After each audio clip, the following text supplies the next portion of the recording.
Alright, what is up everyone? It's Pizza with No Sauce. We got an Amon build for a melee. We're using the Viking Class Mod. Not many people use it. I thought we'd give this a shot, and man, it's solid. Let's get into it. Viking Class Mod, this is what it does. Crucible gains +2 charges, totaling to 5. Increased duration of Crucible, so you get to hold your axes longer. And it grants Amon increased damage reduction while active. It always comes with 45% detonation damage, which is a huge bonus. And also, I got a roll. Mine gave me 10% skill critical hit chance. That's pretty good. I'd rather have the God roll, which gives me 45% melee damage, but this will do for now. The skills, it comes with one of 4 skills. It comes with 2 ordnance skills in the green tree, but the 2 we're primarily focused on, and there's 2 in the middle. The one on the left, the green one +1, it is called Blast Furnace, and the red one is called Fist of Stone. We'll get into what those two, but getting 5 points in Blast Furnace and 2 points in Fist of Stone is with 45% melee damage. That is the God roll. Don't have it, but that's what you're looking for. For the rest of the gear, it's not terribly important. You're really just focused on the firmwares, Real Big Fist and Action Fist. Real Big Fist, you want 2 of them. You can get 3, but it's actually better suited to get Action Fist 3 because that gives you more damage. This gives you 200% Nova explosions on melee damage, but you'll be doing so much damage that won't matter. This would be better because it just gives you, when I throw my axe or my swords or my hammer, that will deal 25% bonus damage, so that would just be better to have. For the rest of the gear, it's really not that crazy. The only piece of gear that you should maybe take is the fish slap or the slippy in this game. It just does more melee damage, and that's what your whole build gives you is melee damage, so I just recommend the slippy. Mine has grenade lifesteal, so that's just nice to have in case I'm in a bind. The enhancements, I have not found a good enhancement for this build, and the shield, I just was farming Callus and found this thing, and I like it a lot.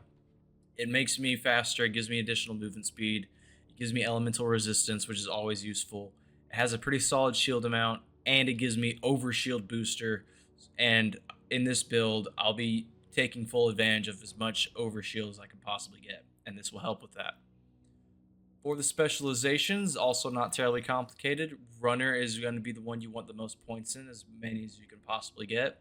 You definitely want bear arms, because any increases to gun damage that you could possibly have, your melee damage gets 50% of that. But the most important one is Groundbreaker. Groundbreaker gives non-melee attack damage and slam damage as stored. So if I slam into somebody, I get bonus damage. Melee attacks and slam deal bonus connected melee damage based on stored damage and consume it. So if I shoot or slam something, I store that damage into my next attack. And even my forge skill, that will also increase that damage, because that's forge skill, that's skill damage, not melee attack damage. So if you hit something with a forge skill, and then you hit something with a melee, you'll do an insanely more damage. So that's something important. You'll see it be important here shortly. For the skill tree, it's what everyone's waiting on. We're going to start in the red tree because that's where most of this stuff is actually needed. The number 1 skill we need for sure is Discombobulate. Melee critical hit chance. This is basically the only way in the game for Amon to get critical hit chance on his melees. It's this skill right here. You want the max into it because 25%, that's all you can get. Next is Tritanium Knuckles. We get increased melee damage and skill damage. Both are useful. When I throw my forge skill, it does bonus damage. When I use my melees on my axes, it does bonus damage. It's good to have. Can't go wrong with it. Next will be Impetus. Impetus is very good because we need the movement speed, and it helps us stay alive with the shield regeneration rate. But the movement speed is very crucial because you get to move very fast, close those gaps on those enemies that you need to just one-shot with your melee attacks. You kind of get left remaining with 2 additional points. You don't really know what to do with them because they can't go in anything here. This is not very useful. This is pretty useful, but it's for gun damage. This is kind of useful, but ultimately what I found is Gut Punch and the best defense are very important for this. those are your best options for those additional skill points so we can access this bad boy right here. But let's go into those skills first. Gut Punch, you only need point into it because the additional points don't actually make them take more damage or deal less damage. It just increases your chances of applying weakness. So we just take 1 point and we just keep smacking them with melees that eventually will proc it, and the enemy will take 20% more damage from all sources of Amon, which is super good. Part B is the best defense. This goes into the overshield that I was talking about earlier.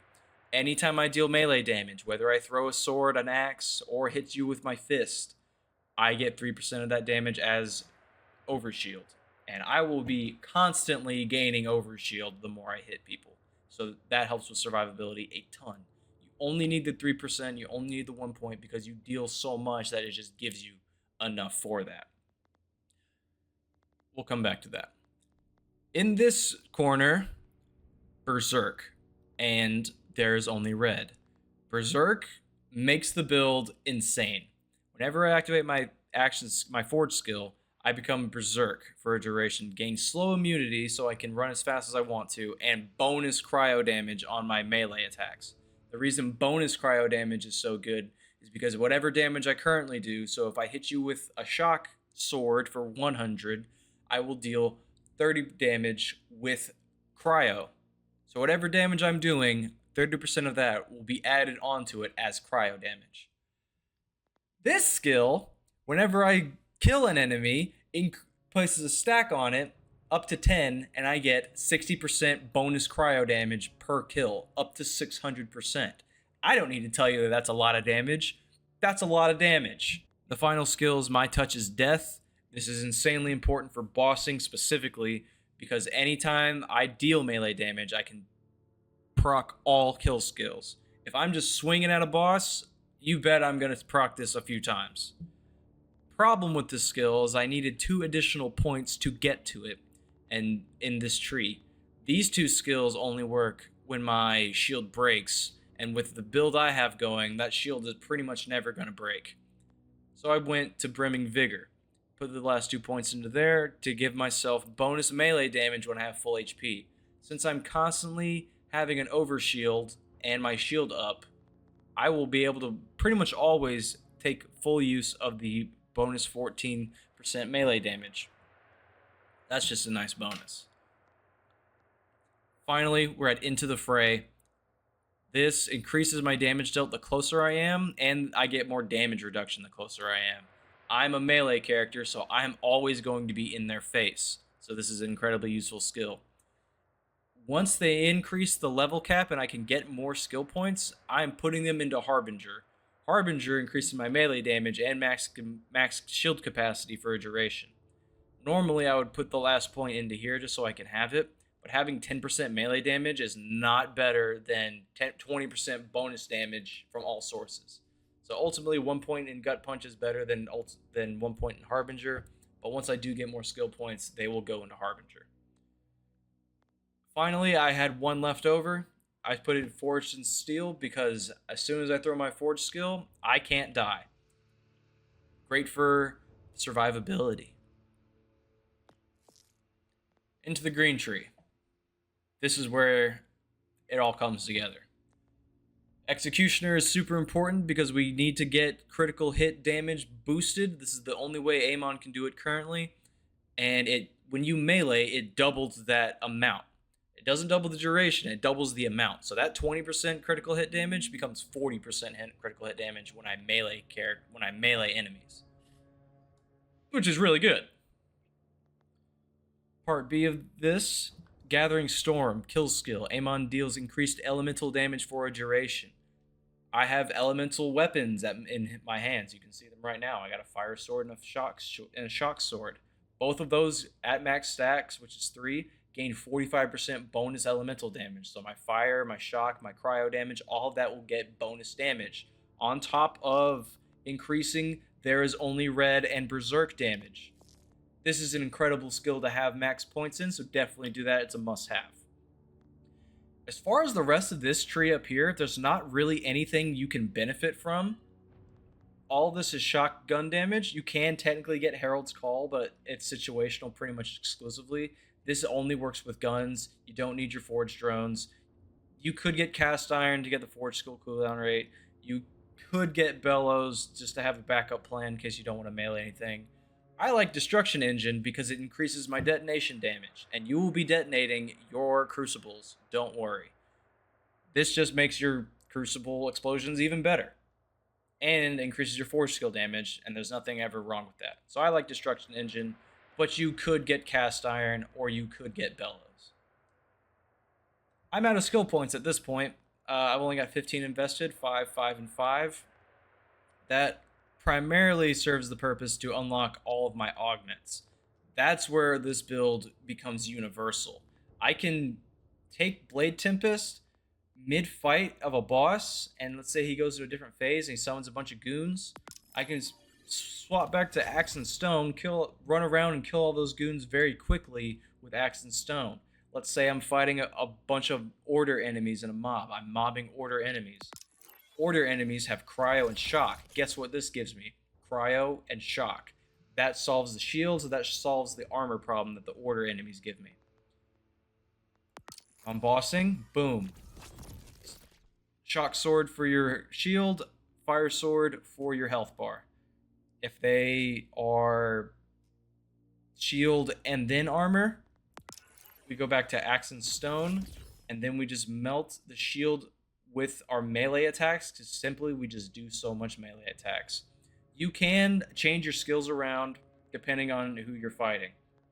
For example, if I'm fighting Callus, I can take what burns within and give me bonus fire damage. If I'm fighting Vile Lictor, I can take Herald's Call and give me bonus shock damage. You can do that. There's nothing wrong with it, but it is entirely situational. For what we're doing, this is a universal. This will always get you there, no matter what. Finally, back to the Viking Class Mod. We have Blast Furnace. This is what Blast Furnace does.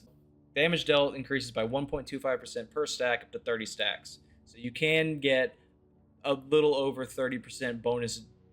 All damage, by the way, all damage dealt up to about 30%. That is insane because that is all damage dealt. So that's all your elemental, all of your melee, all of your bonus cryo, all of that damage is now multiplied, or now multiplied by 30%. So you can just deal insane damage with this. If I had more points, they'd go in here. Technically, I could put the points from Into the Fray into here, but I like having Into the Fray because it helps me not die, and I still get 25, and this always gives me a 25% damage bonus, whereas this I had to stack up. Both are good. Depends on what you want to do. I chose this route. The final thing I'll mention with this build is Fist of Stone. Whenever Amon deals melee damage, you restore a percentage of Force Skull cooldown. When I was mentioning the God roll of the Viking Class Mod, it has 2 points of this. This will give you 4% per melee attack Forge skill cooldown reduction. The reason that's important is because it's the only current way in this build to reduce your Forge skill cooldown, unless you did end up taking Cast Iron. But every time you swing your swords or your axes, you will get a second or two off your Forge skill. And if you can throw that again, it not only restarts Berserk, which you're not going to have much problem doing anyway, it also restarts Forged in Steel, so you'll also be immune to damage again, which is super good. That's the build. Let's go kill Callus.